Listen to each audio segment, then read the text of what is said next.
Welcome, everybody. Here you are in my comfy little COVID nest. Well, we're all continuing along, I hope. I'm feeling a little better than I was yesterday, so my color's coming back. I've been a little bit under the weather, like so many people have during the COVID crisis, but I'm good. And I want you to feel free to email me any questions you have. There are going to be questions, and there are going to be questions that you have to answer to the choir. And let me tell you, there's one that always comes up. There's always one person in either an assisted living or a memory care unit that says to me, why can't I have the printed music? If it's a choir, why aren't we reading music? And I always have to explain, this is a memory choir. And in memory choirs, we're using different parts of the brain, and it's going to really help your memory, and it's really going to help your oxygen. So it's kind of an experiment. And if you agree to be part of this, then you agree to be part of the grand experiment.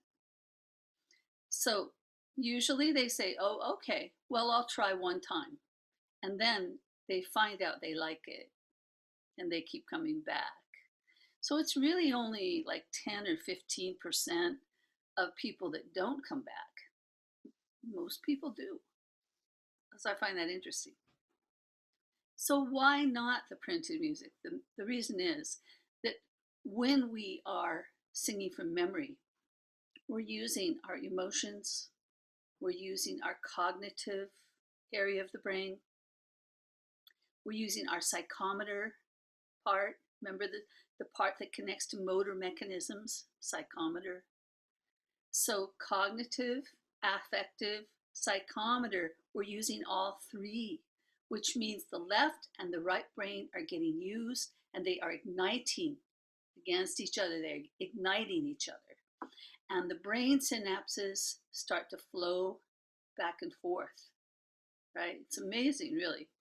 And that's why it works so well. So I discourage printed music. There was one place that I worked at, and the accountant at the care center disagreed with my methods. And she said, well, I don't see why we should hire you if you're not going to use printed music. What kind of a choir is that? And I tried to explain how it worked. Well, eventually she saw my point and she went, oh, okay, so this is something different. Yes, no printed music, all right? We want the brain to function in a different way. Okay, so let me see here. There were some other questions. If I can find that over here. I've got a little cheat sheet on the side here. Why not read printed music with the residents? Why memorization? I've answered that.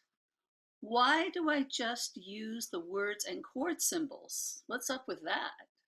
So, easy answer again.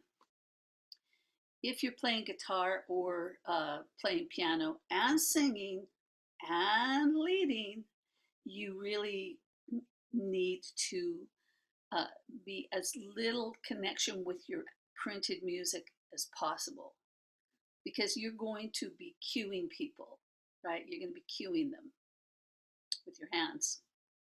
You're going to be cueing them with your words by saying the words in advance. And you need to keep your eye on all of the residents for lots of reasons. Some of them are reacting in a positive way to what you're saying. Some of them might be having issues, like they don't understand. You really need to keep your eye on all the residents 80% of the time, which means I can't be looking at my fingers a lot, right? I have to kind of memorize some positions, which we're going to talk about in a minute. And occasionally I'll look down and say, oh, what chord does that go to? Most of my lyrics are memorized, okay? I need to have those lyrics memorized as much as possible. So again, I'm not looking down at the lyrics. And after all, it's a memory choir. So if I don't have it memorized, that's probably not good. Okay, so let's go to some more questions. Why these exact songs and exact keys? Good question. So when I created the memory choir originally, I sang everything in my keys. In other words, if I felt more comfortable in C than in F for a certain song, I would sing it in C. Unfortunately, that meant that there was a large group of men that were not able to sing in that key. It was uncomfortable for them. So I look for universal keys. They're a little uncomfortable for each of the sexes, female and male, but they're the most comfortable key for all. And that is because men and women have different ranges. Men and women are about a fourth or a fifth apart, which is awkward. So I try to find that one sort of key that works for both. That is why in this course, I am just asking you to use that list I gave you on the web page, not my book, on the web page from week 1, okay? That's what you want to use, and it's got the universal keys, etc. Next question. Okay. What do they mean by voice leading chords? Wow. Okay. How do I do it? So this is music theory, and let me explain what voice leading is first. So here we are at my piano, and I'm going to show you, that is a C chord. And if I play the bass note down here, right? In most cases, if let's say you have a song that is in the key of C and you have a C, F, G, you would have to go,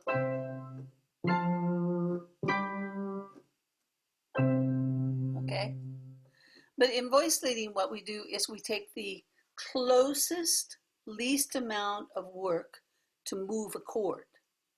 So instead of going way up and having to look at the piano a lot, I find that the least amount of work without moving my hand far at all, in fact, not moving my hand position, I only have to move my fingers. C, F, G, C.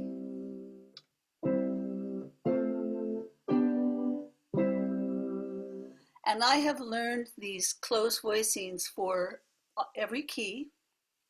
It's basic piano practice that I want you to get involved in, okay? A lot of you already can do this. For guitar, you're lucky because in guitar, it's pretty minimal. You don't usually, for basic chords, you don't have to move your hand very far. So when we talk about voice leading chords, we are talking about the least amount of hand movement, not finger movement, the least amount of having to move your arms and hands to find a smooth sound. We are smoothly leading along the chords. And I want you to go online, very easy to do. Go online to YouTube and simply go to a few piano sites where they talk about voice leading, because that is really not my course here. I've studied voice leading, but it's not my main concern with you. My main concern is that you are able to get in there and play the chords without having to look very much. That means when you learn about voice leading chords, least amount of movement, it'll be easier for you because you can just pretty much stay in that area. All right? I hope that answers your question. If you're still unsure about what voice leading is, email me and I will send you a few different sites that I think really help. Okay? So, I hope I answered all your questions this week, but if I didn't, just email me and we'll talk some more. I'm Cheryl Hodge. So happy that you're taking this course. because we're going to help a lot of people out there. There are a lot of people that need our help. I'm very grateful for you. Thank you for being here. See you next week. Take a moment and review your homework. Hope you're enjoying it. Don't forget to enjoy. Okay, bye.